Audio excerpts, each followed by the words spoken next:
the county sealer, Wayne Taylor. Anything from the board for county sealer? Seeing none, thank you very much, Wayne. Next, Board of Elections, Mr. Whitney. Any questions for the Board of Elections? Yes. Any questions, Mark?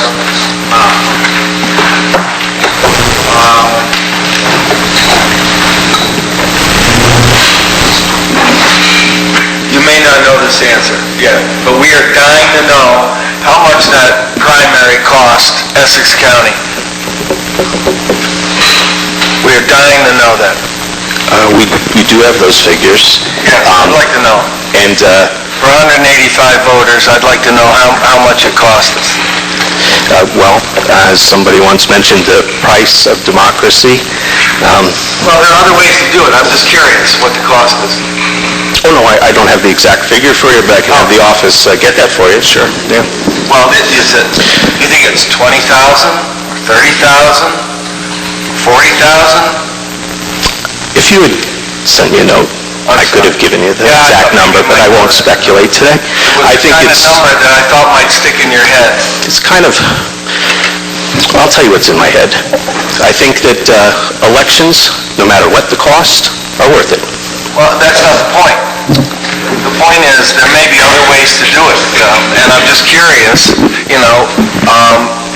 I want to consider what that cost was, because if there's a potential way to do a caucus instead in the state, given the few number of voters in a particular party, that's what we're thinking about. That it doesn't have anything to do with democracy. That's not the issue. The issue is there a more feasible, financially feasible way to handle these type of elections where only 185 people vote out of 30,000 plus people? That's the question. For you too, to consider. Yeah, we don't dictate to the conservative party, so that would be No, good. Mark, this doesn't have anything to do with you. Okay. Yes. All right. Mr. Cosmo? Yeah, in that primary, we have, I forget how many conservatives registered in Mariah, but it wasn't many. And I believe those that were registered came out of 2 districts. So why do we set up machines in every district? Or did we set up machines in every district? In other words, why would you have machines or polling places set up in areas where you know there's no registered conservatives? Well, because it's the law. The law says... But it's also the law that states you have to be a registered voter to vote, correct? That's correct. You're losing me here, that's why, yeah. All right, let's see how we go about this. We had... Wouldn't it be like affidavit voters? Well, I was going to get there. That's exactly true. So at any time, anybody could have walked in and said, you don't, I'm here to vote. And we said, well, we don't have you in the poll book. They said, well, yeah, but I'm a registered voter and live here. Okay, at which point they can do an affidavit, which is why they also had to be open, even though we may have had 100% turnout in that place. Where I was going to start with, though, is that we can consolidate polling sites in your town. That's probably something you may want to consider. Of course, it would require you to do some things. We also had reduced the costs as much as we could by using the law correctly. It allows us to have fewer total inspectors if the number of registered voters are less than a certain number in that particular election district. So we consolidated where by law we were allowed to, and we reduced the cost to their minimum. So okay, so we did consolidate. We didn't open every polling place in the county then. We opened every polling place in the county, as by law, Yeah, and I understand that you have to... because it's countywide. You take an oath and you have to go whatever the law states. I understand that. But I do agree with Mr. Politi that there needs to be some discussion statewide with our legislators in regards to trying to change. When you have that few number of voters, and we should do everything we can do to encourage people to vote. I don't disagree with that. But, possibly one polling place in each town, if that's possible, to, for an election when you have such a limited enrollment of registered voters, instead of opening up for, and we have consolidated districts 1 and 4 in Mariah, as you're aware. So, Mr. Morrow? Yeah, that's what I was going to say. In the town of Chesterfield, probably more than 20 years ago, we combined District Number 2 and District Number 3 and got rid of 3 and just made it 2. But then we went a step further about, I don't know, I speculate maybe 10 years ago. We combined all the polling sites into one place for the interest of saving money. So everybody goes to one location. They used to go to 3 locations in the town of Chesterfield from one end to the other, but we combined, the town did, through the Board of Elections help, and all 3 polling districts are still open, but they're at one place.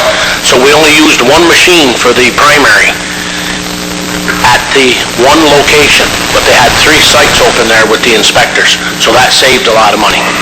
And that's exactly the case where you take multiple election districts like in your town and create one polling place where we were able to reduce the number of inspectors and still comply with the law.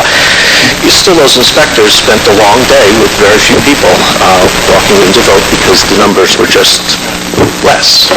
Mr. Politi? Mark, the reason I brought that up is because in North Elba, the Democrats caucus.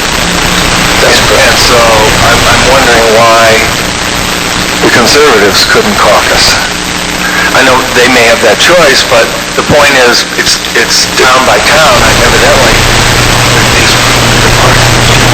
I don't understand that, but there's no reason why, when you only have 185 voters, it would seem to me that if they get caucus, still would have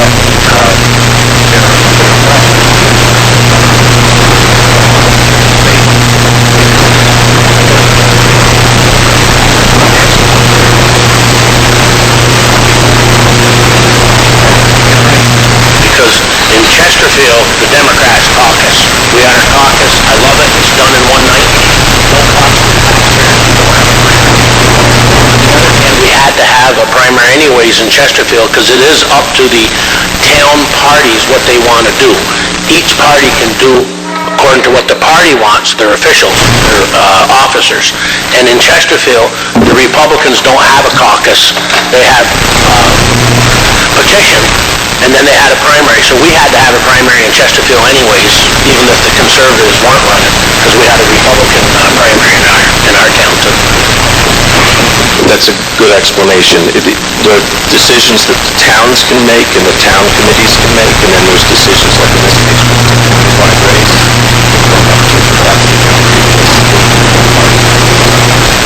It's a good question. Sean and I caught him last week asking him,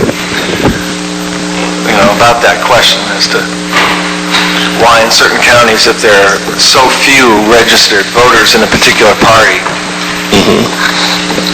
why they can't caucus instead. Just a question. Along with Brody, would you mind giving that cost to me as well? Yes, I'll go right back to the office and ask the deputies to put that together for your mailboxes, if that would be all right. Thank you. Anything else for the Board of Elections? Next up, District Attorney. Any questions for the District Attorney this morning? Thank you very much. Emergency services and excused. The sheriff has been excused. Probation. Stewart.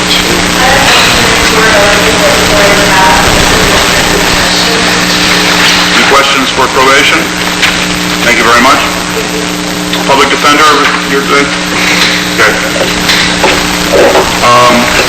Is there anything else from the board to come before the Public Safety Committee this morning? Therefore, we adjourn.